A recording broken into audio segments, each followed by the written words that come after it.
I'm scatterbrained. I jump between tasks and I often struggle with motivation. I can't stick to a rigid schedule, and tracking habits is just not for me. I'm bad at doing things a little bit at a time, and most of the productivity tips that I've come across just simply have not worked for me, at least not in the long run. Instead, I'm someone who gets bursts of motivation, and I can sit down and work on something for hours and not even notice the time passing by. And I get things done, and I get them done well, and I always have. Today, I would like to talk about some of the things that I've personally come to learn about productivity and what hasn't worked for me and what I'm doing instead. And the reason I want to talk about this is because since I think starting YouTube, I've had this idea of what productivity and being organized is supposed to look like, and I've wasted so much time trying to fix myself to fit into that mold. I've idealized people who live by strict schedules and routines and rules, things like eat the frog and break big tasks down into smaller ones and time block. I've tried it all, and some of it has worked for me, but most of it just hasn't. What I've landed in is the following. As long as what needs to get done gets done and I'm enjoying myself, why does it matter how I get there? This video was very happily sponsored by Notion. Notion allows you to create a unique workspace that works for you when there are endless opportunities for what you can do. To me, it's my home for almost everything, and it's been my go-to for years now. It syncs seamlessly across all of my devices, and it's completely free to use. So to try it out yourself, you can use the link in my description box. The first thing that I've had to make peace with is that I need to keep things simple. I love this idea of having different apps for everything, and I've tried it. I've had one app for cleaning and one for mental health and one for checklist, and I always end up feeling overwhelmed and abandoning most of it. What works for my brain is just keeping things simple. I have a couple physical notebooks that I keep for different things, and then I have a digital notebook, which is Notion, and that's where I keep a lot of the things that I need. Now let's get to the basics and talk about calendars. So I have experimented with being the type of person who schedules everything and lives by their calendar. In the beginning of this year, I scheduled things like script writing and editing, and even things like cleaning days and grocery days. For example, I had scheduled write every Monday to Friday from 9 to 12, and I think I stuck with that for 3 weeks. And here's why. So firstly, I thoroughly enjoy writing, but I'm a bit rebellious in that when I feel like I need to do something, it often demotivates me and sucks the fun out of it. Secondly, I suffer from this thing called not working on the thing for 3 or however many days, and then on the 4th day, I will sit for 12 or 15 hours and not even notice the time passing by and finish the thing. And it's not even like that 4th day feels intense and stressful. It's that I love getting into the flow state, and I rarely do if I work on something a little bit every day. So instead, I'm more likely to hyper focus if I sit for an extended period of time, but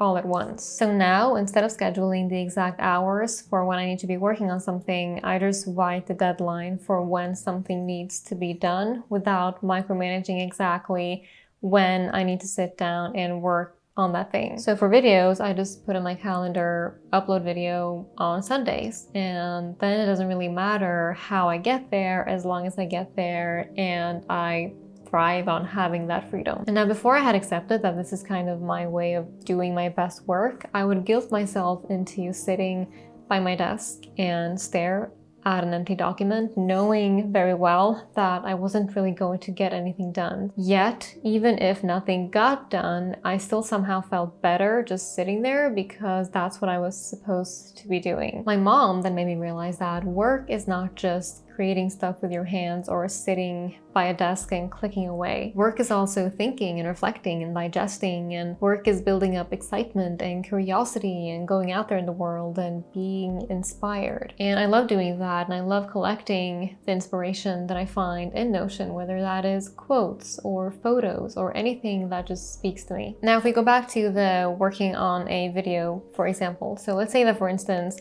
I listen to a podcast, and in that episode, they may talk about some psychological theory that may trigger an idea for me. Now, if I were to tell myself that I need to sit down right now and write an elaborate post about this topic, unless of course I need to do that because there's a deadline, that would instantly suck the joy out of it, and it just also would not turn out well. Instead, what I'll do is for the next few days following being introduced to this idea, I'll do some casual reading about it. I may write down a few notes, I may talk to a few people and reflect on my own personal connection to the topic. And by doing this, I get myself excited and it makes me feel like I'm mentally prepared for the writing process by collecting data points. And so when the time comes to sit down and write and actually do the work, it tends to be a lot more fun and go more smoothly because I've sort of built up this excitement. Now, this is not to say that I walk around aimlessly relying on bursts of motivation and doing whatever whenever I feel like it. For the past few months, I've been using the Eisenhower matrix, which so far has worked very well for me. It's basically a time management tool for prioritizing tasks. So you split them into how important or unimportant they are and whether or not they are urgent. And the reason I really like this and why it's worked for me is that there is no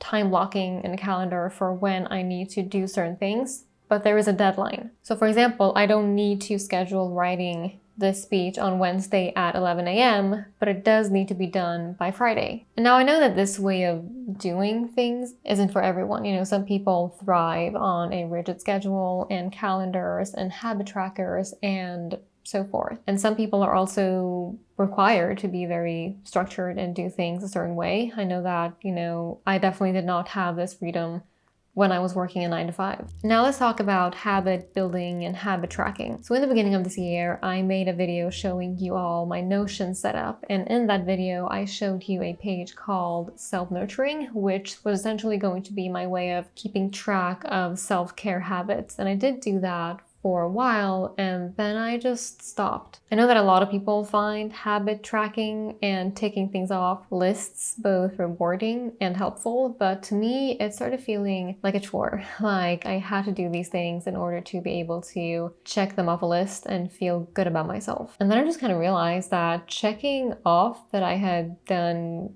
yoga or whatever it was didn't really do anything for me. What I have found works best for me in terms of building habits is to simply take note of the things that I find rewarding, fun, helpful, or otherwise good for me somehow. And then I am likely to want to do more of that thing without consciously thinking about intentionally building a habit out of it. So for example, some morning habits that I have are drinking a big glass of water, doing my skincare routine, making a latte, and taking a morning walk. But it's not because I've told myself that I need to do these things or that I'm crossing off a list somewhere. It's simply because I've tried doing these things and they made me feel good, and so I continue doing them. And I think this is a great way of looking at things both in your personal life and your work life. Like if you notice that I'm actually a very good writer around lunch, take note of that, but don't put the pressure on yourself of having to write around lunch. Now to be clear, even if I don't make lists that I need to tick things off of, I'm still a very, very big fan of lists for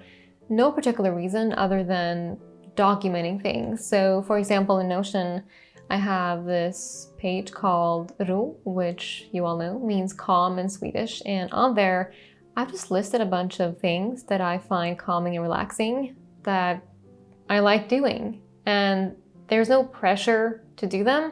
I'm just simply storing information. And the same goes for my bookshelf page, which is my favorite page on Notion. I'll share the template for that in the description box. And it simply lists of books that I've come across that I think are interesting that I may read. And they're not there because I feel like I need to read one book a week or anything like that. I just love using Notion to store information, whether that is work related or if it's related to my personal life.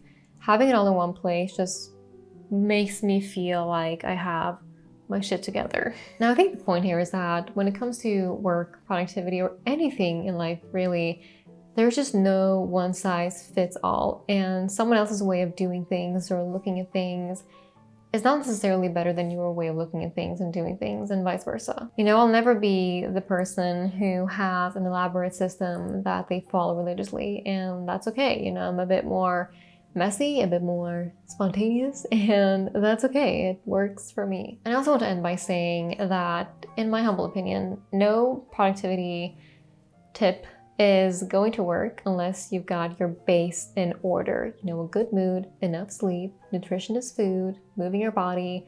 These things come above all else, and that is the best productivity hack.